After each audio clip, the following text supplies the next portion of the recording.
Hello everyone, कैसे हैं आप सभी लोग? ठीक हैं। चलिए आज हम स्टार्ट कर रहे हैं टॉपिक मोशन इन 1D। एक डायमेंशन में मोशन या एक डायरेक्शन में मोशन, एक दिशा में गति। ये जो टॉपिक है ये काइनेमेटिक्स का एक पार्ट होता है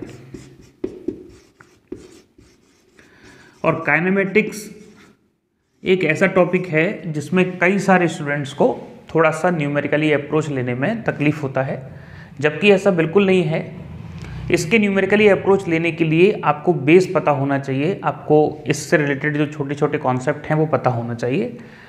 आगे हम लेक्चर को स्टार्ट करने से पहले दो बातें बता रहे हैं, उसको इस लेक्चर में भी ध्यान रखना और आगे पूरा सिलेबस जब कवर करवाएंगे तब भी ध्यान रखना।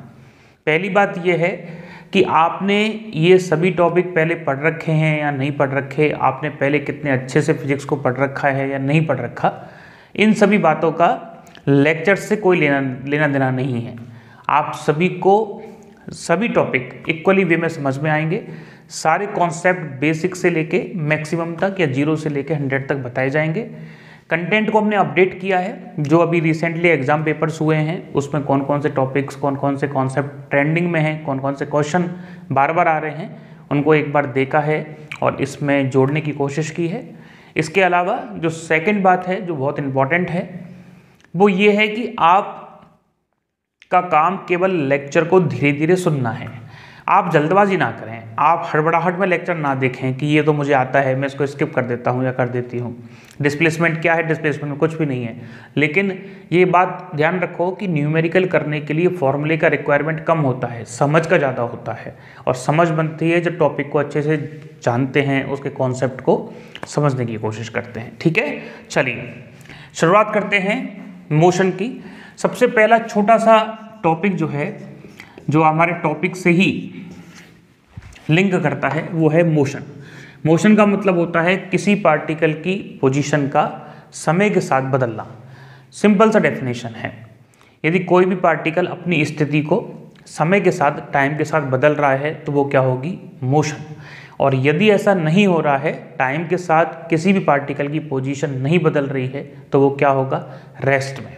देखो ध्यान से, हमारे पास दो ग्राफ हैं जो कि एग्जाम पेपर का क्वेश्चन है और इस तरीके से आपको दिए गए हैं x और t। बताइए ये ग्राफ क्या मोशन को एक्सप्लेन करेगा या नहीं करेगा? ये बताइए, ये ग्राफ जो है ये किसी पार्टिकल की मोशन को एक्सप्लेन कर रहे हैं या नहीं कर रहे हैं? ये लो जी, ये हमने 3 ग्राफ बनाए हैं जो समय और स्थिति के बीच में है, टाइम और पोजीशन के बीच में है। बताइए क्या ये पार्टिकल मोशन को शो करेगा? तो आपको चेक करना है कि सर जैसे जैसे टाइम को आप बढ़ा रहे हो वैसे वैसे पार्टिकल की पोजीशन भी बढ़ रही है या चेंज हो रही है। तो ये जो ग्राफ है ये किसको एक्सप्लेन करेगा? मोशन, गति को।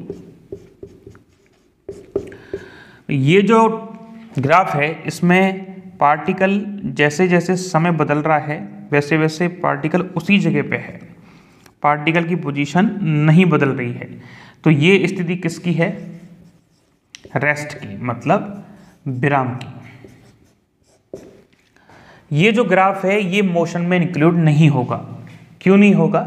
क्योंकि पार्टिकल जो है वो एक टाइम t1 पर 2 स्थिति लेके बैठा है, एक यहाँ और इसको ऊपर की तरफ लेके जाओगे तो एक यहाँ। मतलब इस टाइम पर पार्टिकल x1 पोजीशन पे भी है और x2 पे भी, जबकि पूरे ब्रह्मांड में कोई भी व्यक्ति हो, कोई भी पार्टिकल हो, वो एक टाइम पे एक ही जगह मिलेगा, 2 जगह तो नहीं मिलेगा। लेकिन ये क्या कह रहा है कि t1 टाइम पे x1 और x2 दोनों जगह पार्टिकल है। तो ये जो ग्राफ है ये किसी भी मोशन को एक्सप्लेन नहीं कर सकता। और भी देखो, ये जो ग्राफ हमने बनाया है क्या ये किसी मोशन को एक्सप्लेन करेगा? तो कॉन्सेप्ट वही है, एक ही टाइम पे 2 पोजीशन नहीं होनी चाहिए। तो हमको तो कितनी पोजीशन मिल रही हैं? 2 पोजीशन मिल रही हैं। तो हम क्या कहेंगे कि ये ग्राफ जो है मोशन को एक्सप्लेन नहीं करता। इसके अलावा जब मोशन होगी, जब गति होगी, मतलब समय के साथ स्थिति बदलेगी। पहले हम यहाँ थे, कुछ देर के बाद हम यहाँ पहुँच गए, तो ये क्या हो गया, पहले वाले समय और अब के समय में जो अंतर आया है वो आया पोजीशन में, मतलब स्थिति में। इसका मतलब जब जब मोशन होगी तो व्यक्ति कोई ना कोई लेंथ कवर करेगा, कोई ना कोई लंबाई तय करेगा। एक पार्टिकल चल के यहाँ से यहाँ पहुँच गया तो ए से बी तक उसने क्या तय की, लेंथ तय की, लंबाई कवर की। और लेंथ जो होती है वो दो तरीके की होती है, एक को कहते हैं डिस्टेंस और दूसरे को कहते हैं डिस्प्लेसमेंट। डिस्टेंस का मतलब दूरी, दोनों का मात्रक मीटर होता है, दोनों ही लंबाइयाँ होती हैं, लेकिन दोनों में अंतर होता है। मतलब मोशन करोगे तो लेंथ आएगी, लेंथ का मात्रक क्या है, मीटर, मतलब लंबाई। तो डिस्टेंस भी लंबाई होती है और डिस्प्लेसमेंट भी लंबाई होती है, लेकिन ये जो लंबाई है उसमें एक कंडीशन होती है। इसकी कंडीशन क्या है, इसकी कंडीशन है एक्चुअल, मतलब वास्तविक लंबाई किसकी, तय किए गए रास्ते की। समझाते हैं अभी, एक्चुअल लेंथ ऑफ पाथ, रास्ते की वास्तविक लंबाई क्या कहलाएगी, डिस्टेंस। जबकि रास्ते की मिनिमम लंबाई, मिनिमम लेंथ ऑफ पाथ, रास्ते की जो मिनिमम लंबाई है वो क्या कहलाएगी, डिस्प्लेसमेंट। जैसे बेसिक एग्जांपल है, एक पार्टिकल ए से चलता है और बी पर पहुंचता है, फिर बी से चलकर सी पर पहुंचता है, सी से चलकर वापस डी पे आता है। हमने पूछा कि ए से लेके डी तक की जो आपने यात्रा की है, जो भी आपने रास्ता तय किया है, उसमें बताइए डिस्टेंस कितना है और डिस्प्लेसमेंट कितना है। डिस्टेंस कब निकाल पाएंगे, जब हमको एक मेजरमेंट दिया होगा कि सर ये लंबाई कितने कितने मीटर की है, तो हम आसानी से क्या कर सकते हैं, डिस्टेंस निकाल सकते हैं। तो बताइए डिस्टेंस कितनी है, वो कोई बड़ी बात नहीं है। यहाँ से चलना चालू किया तो पहले 4 मीटर तय किया, फिर 2 किया, फिर 4 किया, 4 2 6 और 4 10 मीटर। तो 10 मीटर क्या आ गया हमारा, डिस्टेंस। डिस्टेंस का मतलब समझ में आया, टोटल लंबाई आपके रास्ते की। अब बात करते हैं डिस्प्लेसमेंट की। डिस्प्लेसमेंट का मतलब क्या है कि आपके प्रारंभिक जो बिंदु है, एक सेकेंड, जब आपका प्रारंभिक बिंदु जो है ए पॉइंट पे और आपका जो अंतिम बिंदु है, उनके बीच की मिनिमम डिस्टेंस कितनी है। और मिनिमम डिस्टेंस निकालने के लिए एक बात ध्यान रखो, आप इनिशियल पॉइंट पे खड़े हो जाओ, फाइनल की तरफ देखो और सीधी लाइन खींच देना। ये बात इसलिए बता रहे हैं क्योंकि डिस्प्लेसमेंट एक वेक्टर क्वांटिटी है और यदि आप इस रूल को फॉलो नहीं करोगे तो डायरेक्शन में इश्यू आ जाएगा, डायरेक्शन में तकलीफ हो जाएगी। तो आप प्रारंभिक बिंदु पे खड़े हो जाओ, फाइनल को देखो और एक लाइन खींच दो, तो ये क्या कहलाएगा, डिस्प्लेसमेंट। ये किसके बराबर है अभी, 2 मीटर के बराबर। और डायरेक्शन कहाँ है इसकी, ऊपर, तो क्या लिखेंगे, 2 मीटर। डायरेक्शन लिखना चाहते हो तो डायरेक्शन लिखोगे। अभी हमने क्या लिखा हुआ है, मैग्नीट्यूड। ये जो एरो है ये डायरेक्शन को बता रहा है, ठीक है। एक एग्जांपल और लेते हैं जिससे क्लियर होगा। एक पॉइंट ए है और इस पॉइंट से एक वस्तु बी तक जाती है और 4 मीटर की डिस्टेंस कवर करती है। बी से वह सी तक जाती है और वह 3 मीटर की डिस्टेंस कवर करती है। एग्जाम्पल आपको समझ में आ गया होगा। तो ए से सी तक चलने में विस्थापन कैसे निकालेंगे, डिस्प्लेसमेंट कैसे निकालेंगे। ए पर खड़े होंगे, सी की तरफ देखेंगे और एक सीधा विद डायरेक्शन लाइन खींच देंगे, एरो बना देंगे। डायरेक्शन क्यों बना रहे हैं, क्योंकि डिस्प्लेसमेंट एक वेक्टर क्वांटिटी है, सदिश राशि है, और जो डिस्टेंस है वो कैसी है, स्केलर, मतलब अदिश राशि। यहाँ कोई ना कोई कोण बनेगा। जरा बताइए डिस्प्लेसमेंट है कितना, ये 4 है, आधार का काम करेगा, ये 3 लंब का काम करेगा, परपेंडिकुलर का, और आंसर कितना आ जाएगा, 4 का स्क्वायर, 3 का स्क्वायर पाइथागोरस प्रमेय से, और 5 मीटर। तो यहाँ से डिस्टेंस कितना है, तो डिस्टेंस है 4 + 3, ए से बी तक गए, बी से सी तक गए, तो 4 + 3 7 मीटर तो डिस्टेंस है। लेकिन डिस्प्लेसमेंट कितना है, सर डिस्प्लेसमेंट है 5 मीटर, लेकिन ये अधूरा है, अभी इसमें डायरेक्शन लिखना बाकी है, और डायरेक्शन हम एंगल से देंगे, ठीक है, जो हमारा नेक्स्ट न्यूमेरिकल का पार्ट है। डायरेक्शन अभी आपको समझ आता है तो बताइए कितनी डायरेक्शन होनी चाहिए। इसका होना चाहिए हाँ जी 37 डिग्री फ्रॉम हॉरिजॉन्टल। क्या होना चाहिए? 37 डिग्री फ्रॉम हॉरिजॉन्टल, या 36 से कितना ऊपर है? 37 डिग्री। अब कई सारे स्टूडेंट्स ये सोच रहे हैं कि सर 37 कैसे आया। देखो ये एक ट्राइंगल होता है और ट्राइंगल जो है स्पेशल रेशो में चलते हैं। हम समझा देते हैं, आप लिख लो इसको यहाँ तक, उसके बाद समझाते हैं 37 कहाँ से आया। ये बेसिकली मैथमेटिक्स का एक पार्ट है जो हमारे बहुत काम आएगा, हर जगह काम आता है। यदि एग्जाम पेपर में कोई भी आजकल न्यूमेरिकल आ रहा है तो वो इसी एंगल के साथ आता है। देखो हमारे पास ही स्पेशल कुछ रेशो बने हुए हैं, 3, 4 और 5। सॉरी ये 4 होगा तब ये 5 होगा, मतलब वही आधार, लंब और कर्ण। ये भी एक कॉम्बिनेशन पॉसिबल है इसी का ही कि सर ये हो जाए 4, ये हो जाए 3 और ये हो जाए 5। सेम जो कॉम्बिनेशन है वो आपको यहाँ मिल सकता है 8, यहाँ मिल सकता है 6 और यहाँ मिल सकता है 10। कुल मिला के 3, 4, 5 का मिल सकता है, 6, 8, 10 का मिल सकता है। यदि आप रेशो कैंसिल आउट करोगे तो वही आ जाएगा 3, 4, 5, 6। यदि इस तरीके से कोई भी पैटर्न मिल रहा है, ठीक है, तो हम एक स्पेशल एंगल डिजाइन करते हैं। वो कौन सा है? या तो ये 37 होगा या 53 डिग्री होगा। कैसे पता चलेगा? पहले तो ये सीखो कि एंगल बनता कैसे है। एंगल बनता है जब दो भुजाओं को आपस में अलग अलग किया जाता है। एंगल को बढ़ाना है तो क्या करें? सर इसको बढ़ा दो, एंगल बढ़ जाएगा, और बढ़ाना है तो इसको और बढ़ा दो, एंगल बढ़ जाएगा। तो कुल मिला के एंगल यहाँ कितना होगा किस बात पे डिपेंड करेगा कि ये कितना ज़्यादा है। जब ये रेशो होता है तो हमारे पास एंगल जो है या तो 37 डिग्री होगा या 53 डिग्री होगा। ठीक है, तरीका बता रहे हैं सीधा देखने का। यदि ये थीटा है और थीटा के सामने बड़ी भुजा है, कौन से में से देखनी है? 3 और 4 में से। थीटा के सामने यदि बड़ी भुजा है तो बड़ा वाला कोण होगा कौन सा? 53 डिग्री। और थीटा के सामने यदि छोटी भुजा है तो कितने डिग्री का कोण होगा? 37 डिग्री का।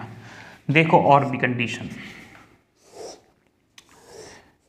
इस बार थीटा बना दिया यहाँ, ठीक है, और ये दे दिया 3 और ये दे दिया 4 और ये दे दिया 5। आपसे पूछा what is the angle of theta. Theta का मान क्या है? थीटा के सामने बड़ी भुजा है कि छोटी है? बड़ी है सर। बड़ी भुजा है तो कितने डिग्री का कोण है? ये 53 डिग्री का। और यदि ये पूछ लिया जाए तो ये थीटा के सामने छोटी भुजा है तो कितना? 37 डिग्री का। और ये कितने का होता है? 90 का। तो चेक कर लो, सारे 180 के हो गए। साथ साथ साइन, कॉस और टेन की वैल्यू भी पता होनी चाहिए।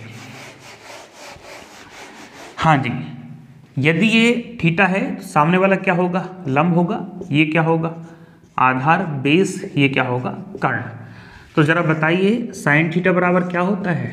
लंब बटे कर्ण। व्हाट इज द लंब? यहाँ परपेंडिकुलर कितना है? 4। कितना आ जाएगा? बटे 5। कितना आएगा? 4/5। ये किसकी वैल्यू है 4/5? ये वैल्यू है साइन कितने डिग्री का है? 53 डिग्री का। रटना मत, अभी एक तरीका बताएंगे जिसमें आपको तुरंत पता लग जाएगा कि साइन 53 है या साइन 37 है। ठीक है। दूसरा, यदि आपको निकालना है साइन 37 की वैल्यू तो आइडिया लगाओ एक। क्या आइडिया लगाओगे? 3/5 आना चाहिए। कैसे आएगा? देखो यहाँ से पता चलेगा। 37 डिग्री है, साइन का मतलब ये हो जाएगा लंब, ये हो जाएगा आधार, ये हो जाएगा कर्ण। तो 37 डिग्री जो है, फॉर्मूला क्या है? लंब बटे कर्ण। लंब कितना है हमारे पास? 3 और कर्ण कितना है? 5। तो कितना आएगा? 3/5। किसकी वैल्यू है? साइन 37 डिग्री की। एक बार टेन की वैल्यू देख लो, फिर बताते हैं ट्रिक। हाँ जी बताइए, टेन 53 डिग्री की बताओ। तो सर 53 डिग्री की तब बताएंगे जब हमको लाल बटे कक्का पता होगा। ये फॉर्मूला आप जानते ही हैं। टेन कहाँ आता है? लास्ट में आता है। तो हमको क्या लिखना पड़ेगा? लंब बटे आधार। लंब कितना है भाई? 4 है। आधार कितना है? 3 है। तो कितना आ जाएगा? 4/3। ऐसे हम पूछें आपसे टेन 37 डिग्री का, तो बस आपके पास वही काम है। लंब कितना है? 3, आधार कितना है? 4। कितना आ जाएगा? 3/4। तो टेन 53 डिग्री का मतलब 4/3, या 4/3 का मतलब 53 डिग्री। 3/4 का मतलब tan 37 डिग्री। एक और होता है कॉस, वो भी चेक कर लेते हैं। Cos 53 degree.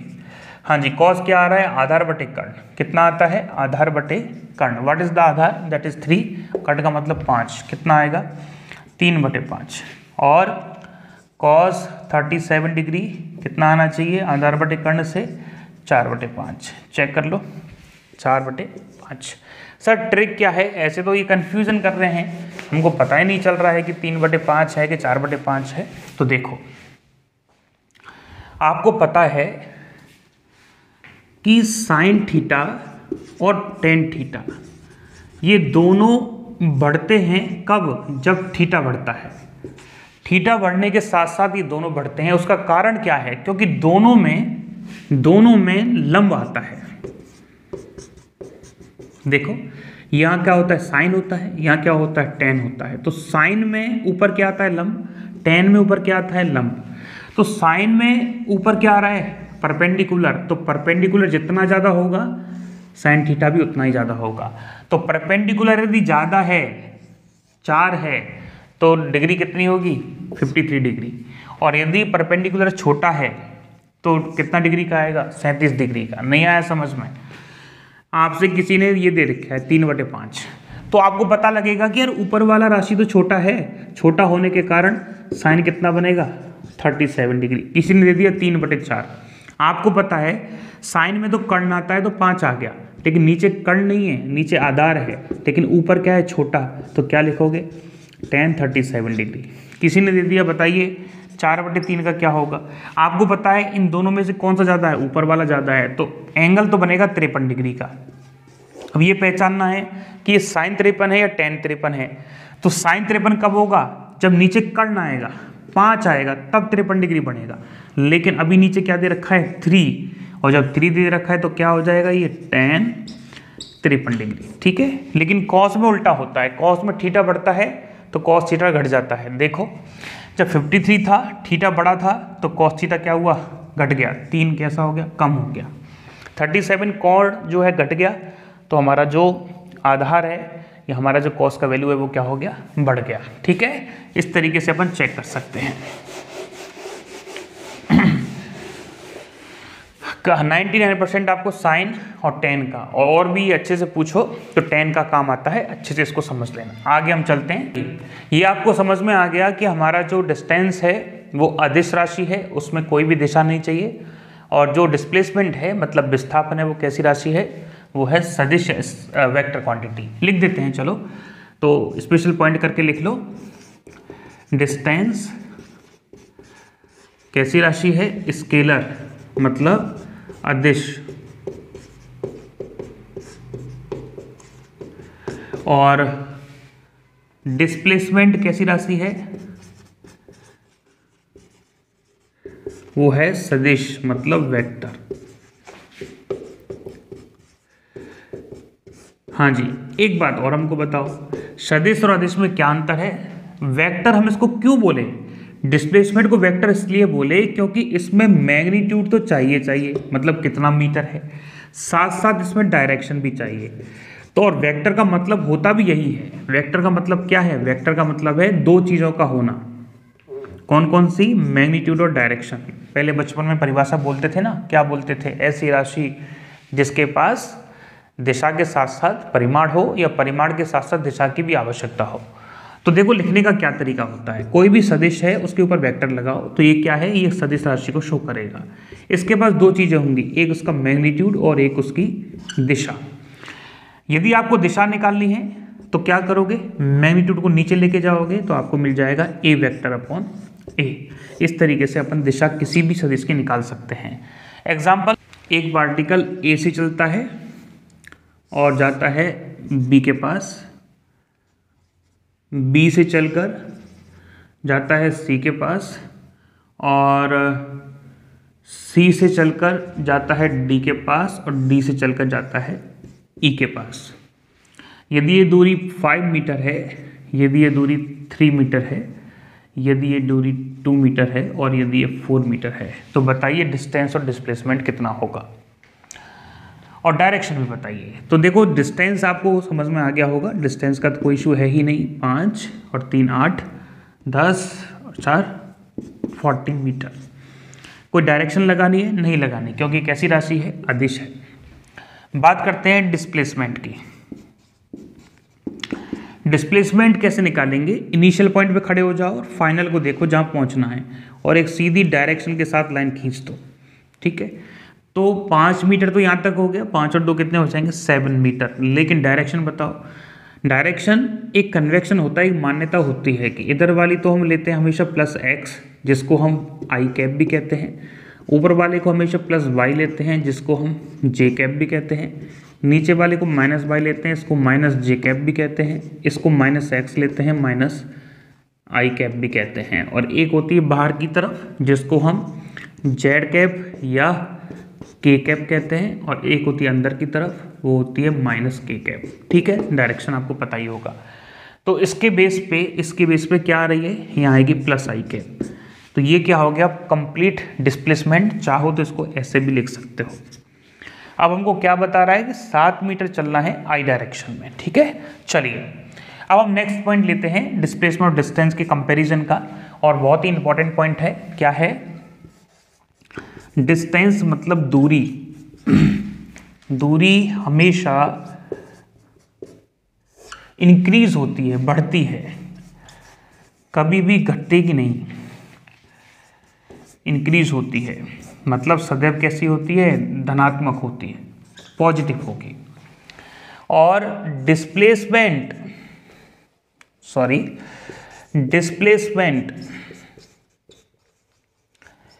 हाँ जी, डिस्प्लेसमेंट बढ़ भी सकता है, मतलब इंक्रीज भी हो सकता है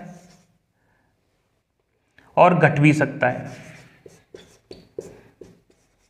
और जीरो भी हो सकता है। डिस्प्लेसमेंट बढ़ घट सकता है, और यहाँ एक लिख देते हैं, ये पॉजिटिव भी होगा, नेगेटिव भी होगा और जीरो भी होगा। देखो इस बात का क्या मतलब है? हमेशा इंक्रीज होगा, मतलब ये डायरेक्शन वायरेक्शन में डिपेंड नहीं करता।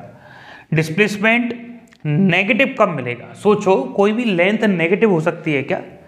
आप कहेंगे सर लेंथ तो नेगेटिव नहीं होती, तो फिर डिस्प्लेसमेंट नेगेटिव क्यों हो रहा है? ड्यू टू द डायरेक्शन, दिशा की वजह से। यदि आप विपरीत दिशा में चले जाओगे तो क्या हो जाएगा आपका? Displacement negative. कैसे?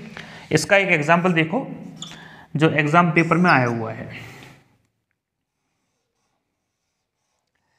बताइए, ये जो ग्राफ है x और t का, ये ग्राफ डिस्प्लेसमेंट का है या डिस्टेंस का, ये आपको बताना है। ठीक है, एक और हम ग्राफ दे रहे हैं, ये बताइए कि ये जो ग्राफ है वो डिस्टेंस का है या डिस्प्लेसमेंट का। ठीक है, दो हो गए। अगला ग्राफ आपको बताना है कि ये जो ग्राफ है ये डिस्टेंस को एक्सप्लेन करता है या डिस्प्लेसमेंट को, या दोनों को, ये भी पॉसिबल है। ये जो ग्राफ है ये डिस्टेंस को एक्सप्लेन करता है या डिस्प्लेसमेंट को। बताइए क्या आंसर होंगे आपके, हम जब तक बोर्ड को साफ करते हैं। ध्यान रखना, इन क्वेश्चनों को करने की प्रैक्टिस नहीं करोगे तो प्रॉब्लम हो जाएगी। यदि आप इंतज़ार कर रहे हो कि सर बताएंगे तो वो ठीक है, बताएंगे, लेकिन थिंकिंग एबिलिटी यदि बढ़ाना चाहते हो, सोचने की क्षमता बढ़ाना चाहते हो, तो आपको खुद से सॉल्व करना पड़ेगा, ज़्यादा दिमाग ही नहीं लगाना। ये किसने इसका आंसर बताया है कि सर ये केवल और केवल डिस्प्लेसमेंट है, डिस्टेंस नहीं है। डिस्टेंस ना होने का कारण क्या है? ये हमेशा इंक्रीज होती है, कभी घटती नहीं है। हम क्या देख रहे हैं? टाइम के साथ ये पहले बढ़ी, फिर घटी, फिर बढ़ी, फिर घटी, ऐसा कभी भी नहीं होता। ठीक है, तो हम क्या देख रहे हैं कि हमारी जो डिस्टेंस है, हमारी जो लंबाई है, वो कभी भी घटेगी नहीं। किसमें? डिस्टेंस में। लेकिन यहाँ क्या हो रहा है? घट रही है। इस वजह से ये क्या है? केवल और केवल डिस्प्लेसमेंट है। ये कह सकते हैं कि हमारी डिस्प्लेसमेंट में जो दूरी है, जो लंबाई है, वो बढ़ भी सकती है और घट भी सकती है। कोई इसका हमको डायग्राम बना के बताएगा कि ये मोशन हो कैसे रही है। इस मोशन को होने का देखो तरीका देखो। एक पॉइंट है ए जहाँ से किसी ने यात्रा चालू की होगी, और ये हम मान लेते हैं कि t बराबर 0 पे कोई ए पॉइंट है, ए से गया होगा वो बी पर, फिर सी पर, फिर डी पर, फिर ई पर, फिर एफ पर। तो हम ए पॉइंट ले लिए जहाँ से यात्रा चालू है, t बराबर 0 पे पार्टिकल की पोजीशन 0 है, ठीक है।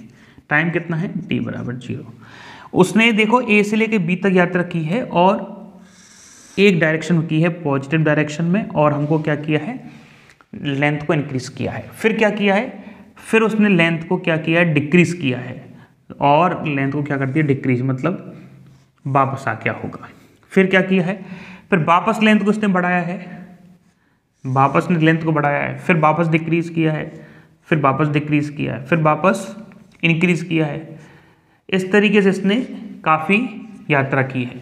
तो ए से लेके बी तक यहाँ है, और बी से लेके सी तक यहाँ होगा, सी से लेके डी तक यहाँ होगा, फिर डी से लेके ई तक इसने घटाया है, और ई से लेके इसने अब तक बढ़ाया है। ये इसकी मोशन है, ठीक है। तो डिस्प्लेसमेंट क्या होता है, दूरी बढ़ेगी भी, घटेगी भी, बढ़ेगी भी, घटेगी भी, लेकिन हमारा डिस्टेंस क्या होगा, दूरी केवल बढ़नी चाहिए, ठीक है। चलो ये बताइए, ये केवल और केवल क्या पॉसिबल है, डिस्टेंस, डिस्प्लेसमेंट पॉसिबल नहीं है। क्यों नहीं है, क्योंकि ए से बी तक जा रहा है, तो ए से बी तक ग्राफ होता ना, तो हम कह देते कि डिस्टेंस और डिस्प्लेसमेंट दोनों हैं, क्योंकि ग्राफ घट नहीं रहा है। ये जो एक्स है ये लंबाई को बताता है, ये बताता है टाइम को।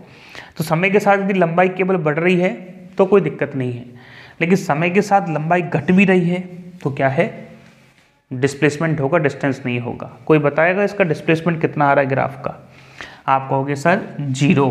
कैसे 0, इसलिए आ रहा है कि कहाँ से यात्रा की थी उसने, ए से। ए पे पोजीशन कितनी है, लंबाई 0। जैसे ए ये है, बी है, सी ये है, तो ए से लेके वो बी तक चला, तो ए से बी तक कैसे चला होगा, ऐसे। उसके बाद बी से लेके वापस सी पे आ गया, और सी एक ऐसा पॉइंट है जब पोजीशन क्या होगी, 0। इसका मतलब लौट के वो कहाँ आ गया होगा, उसी जगह। तो डिस्प्लेसमेंट कितना है इसका, 0। ये बताओ ये सबको पता है कि केवल बढ़ रही है ऊपर की तरफ, इसका मतलब डिस्टेंस और डिस्प्लेसमेंट दोनों हैं। ये क्या हो रही है, ये बढ़ भी रही है, घट भी रही है, और नेगेटिव में भी जा रही है। मतलब एक पार्टिकल ऐसे जा रहा है, फिर वापस आ रहा है ए से बी तक, ए से लेके बी तक, फिर बी से लेके सी तक, बी से लेके सी तक, कहाँ पहुँच गया, वहाँ जहाँ से चला था, और उल्टी दिशा में उड़ जा रहा है। ये लो इधर चला गया, ठीक है। इस तरीके से ग्राफ बनेंगे। अरे आ गया समझ में, चलो आ जाएंगे धीरे धीरे। अब हम चलते हैं नेक्स्ट पॉइंट की तरफ। एक खास पॉइंट लिख लो, उसके बाद फिर न्यूमेरिकल चालू करते हैं। पहला खास पॉइंट ये है कि डिस्प्लेसमेंट मतलब विस्थापन हमेशा या तो छोटा होगा या बराबर होगा, किसके, डिस्टेंस के। ये कभी भी बड़ा नहीं हो सकता। डिस्प्लेसमेंट या तो डिस्टेंस के बराबर होगा, ये बराबर को बताता है, और ये किसको बताएगा, छोटे को, छोटे होने को बताएगा। एग्जाम्पल सिंपल सा लेते हैं, जनरल एग्जाम्पल। ये ए है, और ए से लेके कहाँ तक जाना है उसको, बी तक। तो तरीका एक ये है कि आप ए से बी तक इस तरीके से जाओ। दूसरा तरीका है कि आप ऐसे करके ए से बी तक जाओ, ये सेकंड मेथड है। और तीसरा है कि आप ऐसे करके बी तक जाओ, ठीक है। 3 तरीके हैं, तीनों तरीकों में अंतर एक ही है और सिमिलरिटी भी एक ही है। अंतर तीनों में ये है कि तीनों में अलग अलग रास्ता तय करना पड़ता है, और अलग अलग रास्ता तय करने की वजह से अलग अलग लंबाई आएगी टोटल, जो कि बताएगी डिस्टेंस को। तो इन तीनों रास्तों में जो अंतर है वो किसका है, डिस्टेंस का, दूरी का अंतर है, लंबाई का अंतर है। लेकिन डिस्प्लेसमेंट क्या कहता है कि इनिशियल पॉइंट से कहाँ जाना है, सीधा फाइनल पॉइंट। तो हमेशा तीनों केसों में इसका डिस्प्लेसमेंट कैसा रहेगा, सेम। यदि व्यक्ति पहले रास्ते से गया तो उसका डिस्टेंस और डिस्प्लेसमेंट सेम होगा, लेकिन व्यक्ति यदि दूसरे और तीसरे रास्ते से गया तो डिस्टेंस ज़्यादा होगी, डिस्प्लेसमेंट तो यहाँ से यहाँ तक ही रहेगा। नहीं आया समझ में, आ जाओ वही एग्जाम्पल। ये तो यूनिवर्सल एग्जाम्पल है, जैसे चीज़ें समझ में आती हैं। ए से चला बी पहुंचा, बी से चला सी पहुंचा, यहाँ पहुंचना है। और यदि ये 4 है, यदि ये 3 है, तो ये कितना है, 5। अब चाहे वो ये रास्ता लेगा तो क्या होगा, यदि उसने ये वाला रास्ता लिया तो डिस्टेंस कितनी आ जाएगी, ये आ जाएगी 7, और डिस्प्लेसमेंट कितना है, ये है 5, ठीक है। यदि उसने ये वाला रास्ता लिया, मतलब वो सीधा यहाँ से यहाँ गया, तो डिस्टेंस और बराबर किसके होगा, डिस्प्लेसमेंट के। कितना, 5 मीटर। उसने कहा नहीं मैं पहले ऐसे जाऊँगा, फिर ऐसे जाऊँगा, फिर ऐसे जाऊँगा, फिर ऐसे, फिर ऐसे, फिर ऐसे, ऐसे, यहाँ पहुँच गया। तो अभी भी जब इस रास्ते को तय करेगा तब भी डिस्प्लेसमेंट तो 5 मीटर ही रहेगा, और ये क्या बढ़ जाएगी, इसकी डिस्टेंस। तो क्या पता लग रहा है, डिस्टेंस ज़्यादा हो सकती है, बराबर हो सकती है, पर डिस्प्लेसमेंट जो है वो कभी भी डिस्टेंस से छोटा नहीं हो सकता। रिपीट कर रहे हैं, कुछ गलत हो गया हो, डिस्प्लेसमेंट छोटा हो सकता है, बराबर हो सकता है, पर कभी ज़्यादा नहीं हो सकता। ठीक है, ये ध्यान रखना। चलो साहब, डिस्प्लेसमेंट के और डिस्टेंस के जो एग्जाम्पल हैं वो केवल 2 तरीके के बनते हैं। एक बनता है सर्कुलर मोशन का, और एक बनता है हम डायरेक्शनली चलते हैं, जैसे हम नॉर्थ डायरेक्शन में गए, साउथ में गए, मतलब पोजीशन वेक्टर से रिलेटेड, जिसको हम करवाएंगे। तो पहला जो सबसे ज़्यादा ट्रेंडिंग में है वो है सर्कुलर मोशन वाले, उसी को करवाते हैं। तो लिखोगे न्यूमेरिकल सेक्शन। हम करवा रहे हैं आपको न्यूमेरिकल सेक्शन, और इसमें हम डिस्प्लेसमेंट और डिस्टेंस के न्यूमेरिकल करवाएंगे। ठीक है, चलिए साहब देखिए, हम कुछ क्वेश्चन दे रहे हैं आपको करने हैं, और क्वेश्चन की एक बार लाइन लिख देते हैं। यदि ये क्वेश्चन है, यदि कण स्मॉल आर रेडियस, यदि कण स्मॉल आर त्रिज्या के वृत्ताकार, मतलब सर्कुलर वृत्ताकार पथ पर, यदि एक कण आर त्रिज्या के वृत्ताकार पथ पर गतिशील है, मोशन में है, गतिशील है, तो क्या क्या बताना है आपको। तो पहले बताना है डिस्टेंस, दूरी, फिर बताना है डिस्प्लेसमेंट, और फिर बताना है रेशो। किस किस का रेशो, अनुपात बताना है। डिस्टेंस का रेशो किसके साथ, डिस्प्लेसमेंट के साथ। 3 चीज़ें बतानी है। सर क्वेश्चन तो दिया ही नहीं, हाँ तो लिखो। पहला है जब पार्टिकल यहाँ से चल के यहाँ पहुँचता है, पूरा तो गोला इस तरीके से है, लेकिन हमने केवल आपसे कहा है आर रेडियस का पाथ है, और ए से चल के कहाँ पहुँचता है, बी तक। सेकंड क्वेश्चन आपको गिवन है, ये है पूरा रास्ता, और इस बार उसने नहीं, ऐसे पार नहीं लगेगा, नहीं ये भी ठीक नहीं है। ठीक है, माना कि गोला गोल है, हे भगवान बना दो, ये लो जी। ठीक है, अब ठीक है, यहाँ से ए है, इसको ए मान लेते हैं, और इसको मान लेते हैं बी। पार्टिकल इस बार केवल और केवल यहाँ से लेके यहाँ तक ही गया है, ये लो जी, ये गया ही नहीं। और यदि इसकी रेडियस अपन कितना मान लें, इसकी रेडियस अपन मान ली आर, तो बताइए पार्टिकल का डिस्टेंस और डिस्प्लेसमेंट कितना है। चलिए साहब, यदि पार्टिकल ए से चलना चालू करता है और चल के पहुंच जाता है सी तक, कहाँ से, ऐसे, तो बताइए सी तक पहुंचने में उसको कितना डिस्टेंस, कितना डिस्प्लेसमेंट और कितना रेशो होगा, यदि आर इसकी रेडियस है। हाँ जी, 4th, ये अच्छा क्वेश्चन है जो हम अभी बता रहे हैं। एक पार्टिकल है जिसकी पार्टिकल की पोजीशन ए है, पार्टिकल की पोजीशन बी है, और ये एंगल दे रखा है उसने 60 डिग्री का। तो बताइए डिस्टेंस, डिस्प्लेसमेंट और रेशो क्या होगा। ठीक है, और भी क्वेश्चन आ सकते हैं, अब तो क्वेश्चन कैसे भी आ सकते हैं। एक पार्टिकल ने यात्रा की ए से, और वो 9/4 चक्कर के बाद, कितने चक्कर के बाद, 9/4, अरे कितने, 9/4 चक्कर के बाद यहाँ पहुँच गया बी पर। कहाँ से, ए से। कितने चक्कर लगाए उसने, कितने टर्न किए, 9/4। तो बताइए कितना आंसर आएगा। तो ऐसा करो, चलो छोड़ो उसको, पहले 1 2 3 4 करके बताओ। आप कोशिश करो, हम इसको हटाते हैं फिर आपको समझाते हैं। पहले हम बताएंगे इनका सिंपल तरीका जिससे आपको समझ में आए, फिर हम बताएंगे इसकी एक आसान तरीका जिससे आप देखते इस क्वेश्चन को कर दो। ये तो पूरी दुनिया ने ठीक किया होगा, कुछ खास है नहीं, ए से लेके बी तक, ठीक है। तो पहले हमको कुछ क्वेश्चन के जवाब दे दो जिससे आपको क्वेश्चन हो पाए। यदि ये आर त्रिज्या का कोई भी सर्कुलर पाथ है, कोई भी रास्ता है या कोई भी पथ है, तो उसकी टोटल लेंथ कितनी होगी या टोटल इसकी दूरी कितनी होगी, या जिसको परिधि कहते हैं, क्या लिखेंगे, टोटल दूरी होगी सर 2 पाई आर, सरकमफ्रेंस कहते हैं इसको। ए से चल के वापस ए तक आओगे तो क्या हो जाएगा दूरी टोटल 2 पाई आर। केवल इतनी सी बात पता होगी, आंसर आ जाएंगे। देखो ए से लेके बी तक चला तो उसने आधा सर्कुलर पाथ कवर किया है। तो पहले क्वेश्चन में यदि हम डिस्टेंस निकालना चाहें तो डिस्टेंस के लिए क्या करना पड़ेगा सर, टोटल कितना होता है 2 पाई आर, आपने कितना कवर किया है आधा, कितना आ जाएगा पाई आर, ठीक है। तो कितनी डिस्टेंस आ गई इसकी पाई आर। यदि ये मीटर में होगा तो आपका आंसर भी किस में आ जाएगा, मीटर में। बात करते हैं डिस्प्लेसमेंट की। डिस्प्लेसमेंट में इनिशियल पॉइंट पे खड़े हो जाओ, फाइनल की तरफ देखो और एक लाइन खींच दो सीधी।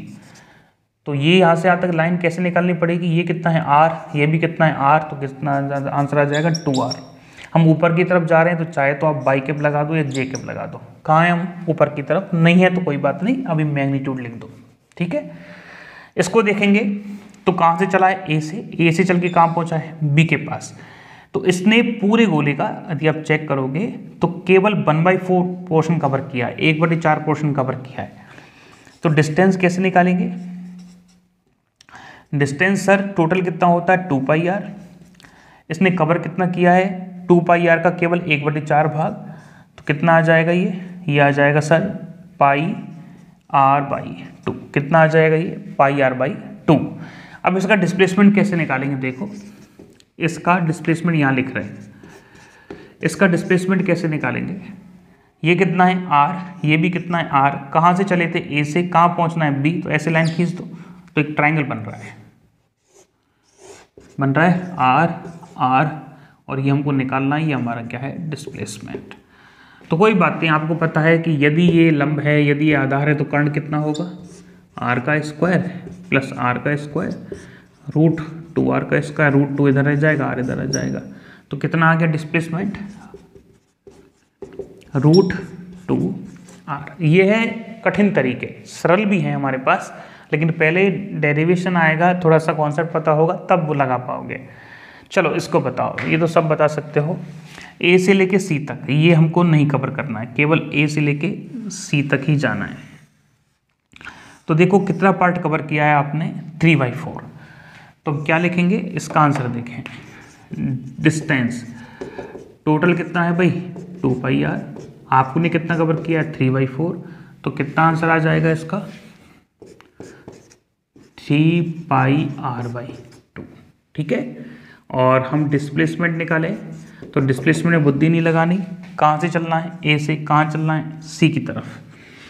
तो एक ट्राइंगल आर, ये आर हो गया, ये भी आर हो गया, और ये भी कितना है आर बोल दे, नहीं बोल सकते, कितना आ जाएगा रूट 2r, पहले अभी किया है वही तो है। आप कहेंगे सर ऐसे कैसे, ए से लेके बी तक चल रहा है तब भी रूट 2r, ए से लेके सी तक चल रहा है तब भी रूट 2r, क्या डिस्प्लेसमेंट बराबर ही रहेगा क्या, आप खुद देख लो, बराबर ही है लेकिन अंतर है, मैग्नीट्यूड बराबर है, डिस्प्लेसमेंट बराबर नहीं है। यहाँ डायरेक्शन ये है और यहाँ डायरेक्शन ये है, दोनों डिस्प्लेसमेंट बराबर हैं ऐसा नहीं कह सकते, दोनों डिस्प्लेसमेंट का मैग्नीट्यूड बराबर है ऐसा कह सकते हैं, ठीक है। चलिए रेशो नहीं निकाला हम लोगों ने, रेशो निकाल सकते हो, इसको डिवाइड कर देना, तो आई थिंक अच्छा यहाँ डिवाइड करना पड़ेगा ना यहाँ पाई आर बाई 2r कर दीजिए, आर से आर कट जाएगा, तो इसका रेशो क्या आ जाएगा पाई बाई 2, इसका रेशो भी आप डिवाइड करके निकाल सकते हो, ठीक है। ये आ गया, हाँ ये करके बताओ, ये बहुत अच्छा सवाल है, इसके लिए तो हमको बोर्ड हटाना पड़ेगा, मतलब साफ करना पड़ेगा। ज़रा बताइए, कोशिश कीजिए, आप हो जाएगा, मुश्किल तो नहीं है, और इसके भी 2 से 3 तरीके हैं सॉल्व करने के।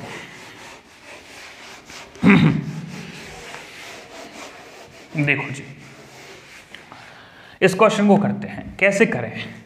सबसे पहले डिस्टेंस कहाँ है इसकी, ए से लेके बी तक ये डिस्टेंस है, और डिस्प्लेसमेंट कहाँ है, ये वाले इसकी डिस्प्लेसमेंट है। ठीक है, क्या पता लगा हमको,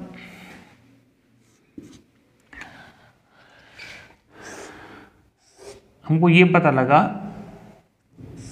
कि ये 60 डिग्री है और ये क्या है इसका डिस्प्लेसमेंट। ठीक है, ये आर है, ये आर है। तो देखो हमको एक बात बताओ, यहां से कोई व्यक्ति चले और घूम के वापस आ जाए तो कितने डिग्री होते हैं, 360 डिग्री। अरे पूरे सर्कल में कितने होंगे, 360 डिग्री। 360 डिग्री यदि कोई चलेगा, कोई व्यक्ति यहां से घूम के वापस यहीं आ जाएगा तो कितने डिग्री चलेगा, 360 डिग्री। कितना परिधि कवर करेगा, कितनी दूरी कवर करेगा, 2 पाई आर। तो 1 डिग्री में कितनी दूरी कवर करेगा, 2 पाई आर बटे 360। हमको कितनी डिग्री दी है, 60 डिग्री। तो 60 डिग्री में कितनी दूरी कवर करेगा, 2 पाई आर बटे 360 मल्टीप्लाई बाई 60। 0 से 0, 6 पाई आर बाई 3 आंसर। कितनी दूरी आ गई, पाई आर बाई 3। किसी को नहीं सर मेरे को ये समझ में नहीं आया, तो दूसरा तरीका भी लगा देंगे। दूसरा तरीका बताओ, याद करो पुराने दिन, कौन से दिन, कोण बराबर चाप बटे त्रिज्या। ये क्या है, ए से लेके बी तक चाप है, ये क्या है, थीटा है। चाप क्या है, ये चाप ही तो है हमारी दूरी। अरे हमारी दूरी कितनी है, इस आर्क के बराबर है। तो कोण एंगल बराबर आर्क मतलब चाप बटे रेडियस मतलब त्रिज्या। एंगल कितने डिग्री का दे रखा है, 60 डिग्री का। लेकिन ध्यान रखना कभी भी एंगल डिग्री में नहीं रखते, यहाँ रेडियन में रखते हैं। और रेडियन में कैसे बदलते हैं, 1 डिग्री बराबर पाई बटे 180। तो कैसे करेंगे, हमको 60 डिग्री दिया है, कितना डिग्री दिया है, 60 डिग्री। और चाप हमको निकालना है जो कि ए बी है, और त्रिज्या हमको पता है आर है। 60 डिग्री को अपन को किस में बदलना है, रेडियन में। 1 डिग्री बराबर पाई बटे 180 रेडियन। तो चलिए गुणा कर देते हैं, 60 पाई बटे 180 रेडियन बराबर ए बी बटे आर। ये कैंसिल आउट हो गया, ये 3 आ गया, कितना आ रहा है, पाई बाई 3। और वैसे भी cos 60 को पाई बाई 3 ही बोलते हैं। जरा ए बी बराबर निकाल के बताइए कितना आ रहा है। अरे सर वही आंसर आ गया, तो आर का मल्टीप्लाई कर दो, पाई आर बाई 3। देखो ऐसे करोगे तब भी आंसर आएगा, ऐसे करोगे तब भी आंसर आएगा। नहीं सर एक बार और, चलो देखो,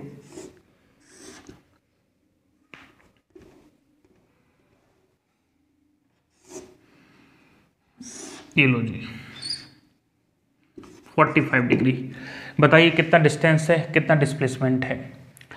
तो डिस्टेंस निकालने का सीधा तरीका ये लगा लो, ये सबसे आसान तरीका होता है। थीटा बराबर आर्क, ए से लेके कहाँ गया है, बी। तो ए बी, ये क्या होगी दूरी, त्रिज्या कितनी है इसकी, आर। तो बस हो गया काम। थीटा बराबर 45 डिग्री, 45 डिग्री क्या बोलते हैं, pi by 4। A B by R, answer कितना आ गया, ए बी बराबर पाई आर बाई 4। ये लो जी, ठीक है। ये क्या आ गई, डिस्टेंस। हमने डिस्टेंस निकालने के तरीके बता दी। इससे भी डिस्टेंस निकाल सकते हो, कैसे, 360 डिग्री कितने को कवर करती है, 2 पाई आर को। 1 डिग्री कितने को कवर करेगी, 2 पाई आर बाई 360 को। तो कितना डिग्री तुम्हारे पास, 45। तो 45 डिग्री बराबर 2 पाई आर बटे 360 गुणा 45।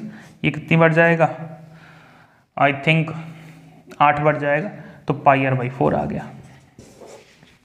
आप चाहो जैसा कर सकते हो। ध्यान रखना यहाँ क्वेश्चन करोगे तो डिग्री में सीधा सीधा मान लिखोगे, और यदि एंगल बराबर चाप बटे त्रिज्या लगाओगे तो आपको मान रेडियन में लिखना पड़ेगा।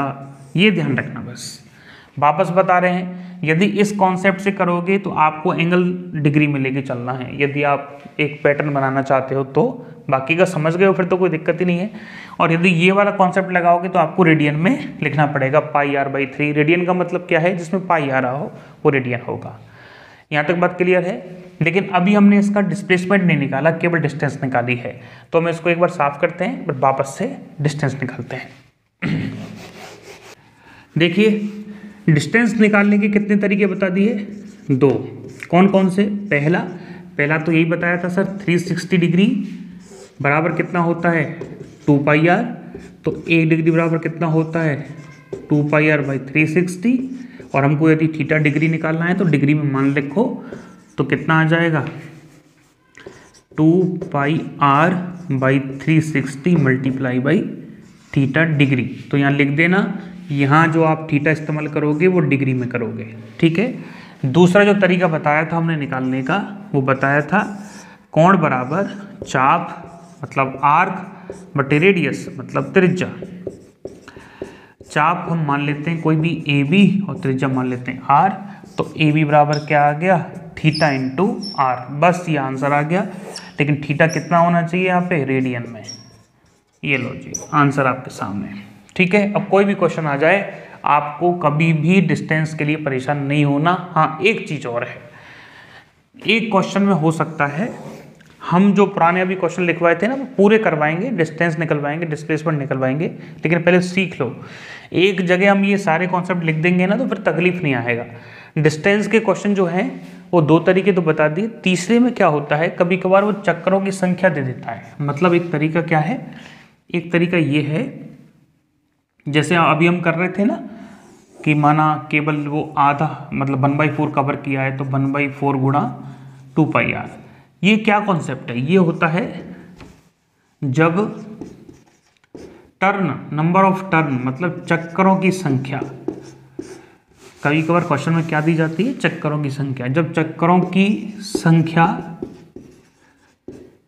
गिवन हो मतलब दी गई हो तो उस समय जो डिस्टेंस निकाला जाएगा ना सर्कुलर मोशन में वो निकाला जाएगा n गुणा 2πr।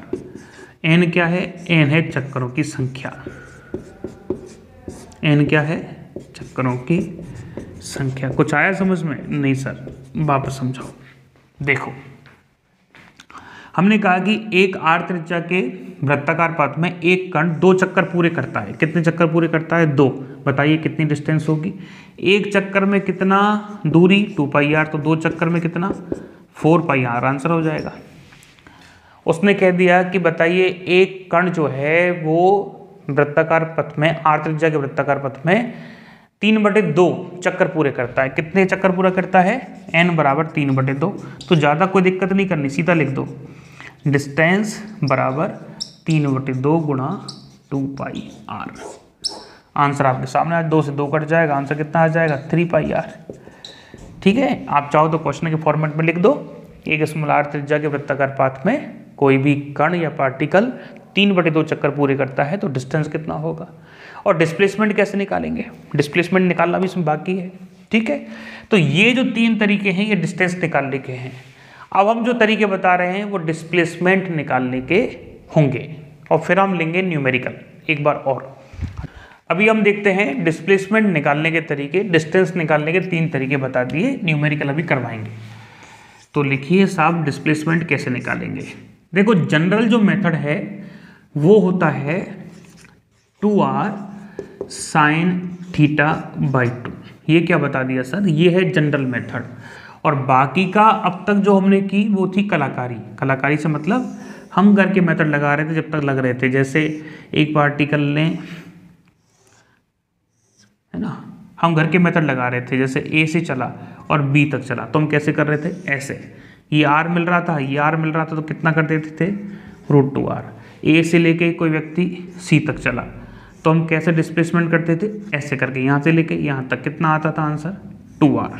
ठीक है, फिर किसी ने कहा नहीं वो डी तक चला तो क्या आंसर करते थे, ऐसे करके √2r।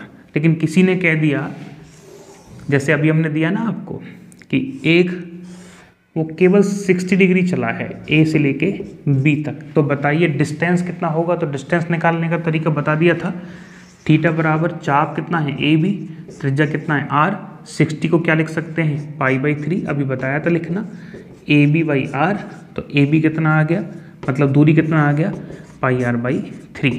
एक झंझट तो खत्म। दूसरा ये फॉर्मूला है जनरल मेथड जो हमेशा अप्लाई होगा, हमेशा अप्लाई होगा। कैसे, कितना डिग्री है 60, लिख दो डिस्प्लेसमेंट बराबर 2r sin 60/2। 60 का आधा बोले तो 30 कितना होता है भाई, आधा होता है, कट गया, आंसर आ गया आर, बिल्कुल ठीक आ रहा है। डिस्प्लेसमेंट कितना होगा आर, चेक करना चाहते हो कर लो। ये कितना है आर, ये कितना है आर, और ये डिस्प्लेसमेंट कौन सा होगा, ये वाला, ये भी आर ही होगा, क्योंकि कौन सा त्रिभुज बन रहा है ये, समबाहु त्रिभुज। 60 डिग्री 60 डिग्री 60 डिग्री, कैसे 60 डिग्री का ये है, तो टोटल कोण कितने होंगे 120 के, दोनों भुजाएं बराबर हैं, तो सामने वाली भुजाएं यदि आपस में बराबर है तो कोण ही बराबर होते हैं, तो ये भी 60 का होगा, ये भी 60 का होगा, तो सभी भुजाएं कैसे होंगी आर। नहीं सर एक बार और समझाओ, जैसे देखो तरीका वापस, ए से बी तक चला, कितने डिग्री कोण कवर किया है 90 डिग्री का, पूछा डिस्टेंस और डिस्प्लेसमेंट। देखो तरीका लगा रहे हैं सबसे सीधे सबसे आसान, थीटा बराबर ए बी बटे आर, 90 डिग्री क्या कहते हैं π/2, बोलो जी ए बी बटे R, what is the A B, πr/2 आपका आंसर। कौन सा है ये है डिस्टेंस, यहाँ लिख देते हैं।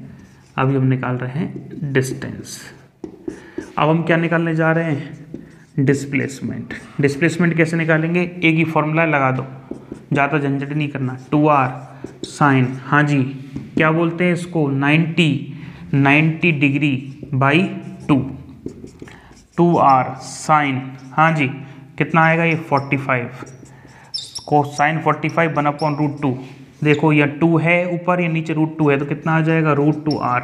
यही आंसर आया था क्या, पहले चेक करो, पहले यही आंसर आया था क्या, यही आंसर आया था 90 डिग्री का। अपन कैसे करते थे, ये r है ये r है, ऐसे कर लो, ये r रहेगा ये r रहेगा, लंब और आधार हो जाएंगे तो क्या हो जाएगा हाइपोटेनियस कर्ण √2r।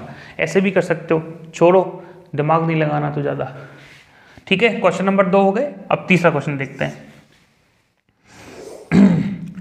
किसी ने कहा कि सर यहाँ से चला व्यक्ति और चल के वो घूम के यहाँ तक आया है, उसने ये कवर किया है पूरा, हम एक बार बनाते हैं, यहाँ से ये वाला ये कवर कर लिया उसने, ठीक है, यहाँ से चल के यहाँ तक आया है। तो अब बुद्धि लगाओ, 270 डिग्री है ये, क्या है 270 डिग्री, ठीक है। अब 270 को लिखना कैसे है ये सबसे इंपॉर्टेंट है। देखो 270 डिग्री को रेडियन बदलना चाहते हो तो π/180 का गुणा कर दो, ये कट गया, 9 × 27 9 दूनी 18, 3π/2 कितना आया 3π/2, क्या आ गया ये थीटा बराबर चाप कितना ए बी, त्रिज्या कितनी r, आंसर आपके सामने 3πr/2। चाहो तो वैसे कर लो, कितना दूरी कवर किया है इसने 3, तो हमारा फॉर्मूला क्या कहता है, हमारा फॉर्मूला कहता है डिस्टेंस बराबर चक्करों की संख्या गुणा 2πr। कितना चक्कर लगाया है इसने 3/4, जैसा आपको सुइटेबल हो, इसी को कहते हैं कॉन्सेप्ट को समझना, रटना नहीं कहते। आपको पसंद आ रहा है कि सर मुझे तो इससे सहूलियत हो रही है, जैसे इस टाइप से जो क्वेश्चन आएंगे ना इस टाइप से, उसमें तो ये ठीक रहता है, लेकिन जब ऐसे क्वेश्चन आ जाते हैं तो आपको फिर थीटा बराबर चाप बटे त्रिज्या से करना पड़ेगा। अब यहाँ देखो डिस्प्लेसमेंट कैसे निकालेंगे, एक तरफ तो जनरल मेथड लगाएंगे, सिंपल तो क्या है ये r है ये r है, ये कितना हो जाएगा √2r, लेकिन जनरल मेथड कैसे निकालेंगे 270 डिग्री से। चलो देखते हैं। देखो general method 2r sine 270 degree by 2, हाँ जी 270 का आधा पता है आपको कितना होता है 135 135, और साइन 135 का मतलब कितना होता है लगभग 45 के बराबर, 45 कितना होता है √2 1/√2 होता है, तो √2r आंसर आ गया, बिल्कुल ठीक है यही आएगा। अरे आ गया समझ में, अब कोई तकलीफ नहीं है। ये एक ऐसा तरीका है, आप कहेंगे सर आया कहाँ से ये तो बताओ, अरे ये सी। अब हम समझते हैं कि ये फॉर्मूला सर आया कहाँ से। देखो इसको निकालने के कई सारे तरीके हैं, एक मैथमेटिकल तरीका होता है, एक फिजिक्स के वेक्टर मेथड से निकालते हैं, पर हम वेक्टर मेथड से निकालेंगे क्योंकि वो हमारे काम का भी होता है। ये है r, ये भी r है, और a से लेके b तक पार्टिकल चला, उसने थीटा एंगल कवर किया, ठीक है। डिस्प्लेसमेंट निकालने का क्या तरीका है, इनिशियल पॉइंट से फाइनल की तरफ देखो और इस तरीके से आप एक वेक्टर बनाइए, ये जो होगा ये डिस्प्लेसमेंट को शो करेगा। तो हम इसको जूम कर लेते हैं, थोड़ा सा बाहर ले आते हैं, ठीक है, ये लो जी ये आ गया बाहर। इनको हम दो वेक्टर मान लेते हैं, वेक्टर r, ये भी वेक्टर r, और ये एंगल कितना, थीटा। हमको क्या निकालना है, हमको निकालना है डेल्टा आर, जिसको हम क्या कह रहे हैं, विस्थापन। तो आप याद करो सदिश योग का त्रिभुज नियम या triangle law of vector addition, सदिश योग का त्रिभुज नियम या triangle law of vector addition, ठीक है, सदिश योग का त्रिभुज नियम कहते हैं इसको।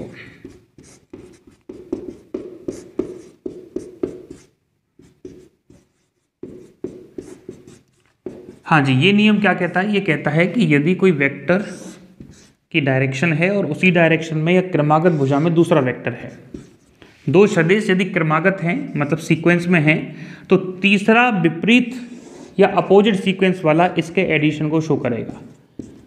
यदि दो सदिश सेम सीक्वेंस में है तो तीसरी जो उसकी भुजा है त्रिभुज की, वो क्या बताएगी, इसके रिजल्ट को या इसके आर को बताएगी। तो देखो इधर वैसे ही एक क्या है, आर, और इसी के सीक्वेंस में क्या है, डेल्टा आर, और विपरीत वाली क्या बताएगी, रिजल्ट को।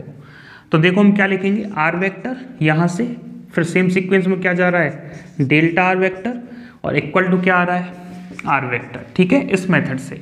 ये मत कहना सर आर से आर कट गया, हमने पहले भी कहा है आर से आर इसलिए नहीं कर सकता क्योंकि दोनों की डायरेक्शन कैसी है, अलग अलग, दोनों के बीच में एंगल है। तो चलिए साहब, हमको डेल्टा आर निकालना है, तो आर वेक्टर इधर ले आओ इसको, आर वेक्टर बराबर क्या आएगा, डेल्टा आर वेक्टर। ठीक है, इसका मैग्नीट्यूड निकालेंगे तो आपको पता है जब a प्लस बी का मैग्नीट्यूड निकालते हैं तो कैसे निकालते हैं, R square minus 2 R cos theta. यदि ये a है, यदि ये b है, तो ये एंगल थीटा है, तो रिजल्ट जो आता है इसका r, उसका मैग्नीट्यूड कैसे निकालते हैं, रूट a का स्क्वायर b का स्क्वायर 2ab और उनके बीच का कोण, जैसे हमने निकाल दिया मैग्नीट्यूड आर स्क्वायर मतलब a का स्क्वायर प्लस b का स्क्वायर माइनस 2ab, और यदि माइनस है तो माइनस 2 कॉस थीटा। ठीक है, चलिए क्या पता लग रहा है भाई, ये आ रहा है 2r² minus 2r² cos theta equal to delta R vector, और 2r² 1 माइनस कॉस थीटा बराबर डेल्टा आर वेक्टर। हाँ जी, रूट 2 बाहर हो गया, r बाहर हो गया, और 1 माइनस कॉस थीटा को क्या लिख सकते हैं, 2 साइन स्क्वायर थीटा बाई 2। इसको सॉल्व कर लीजिए, कितना आ रहा है, 2r sine theta by 2 answer.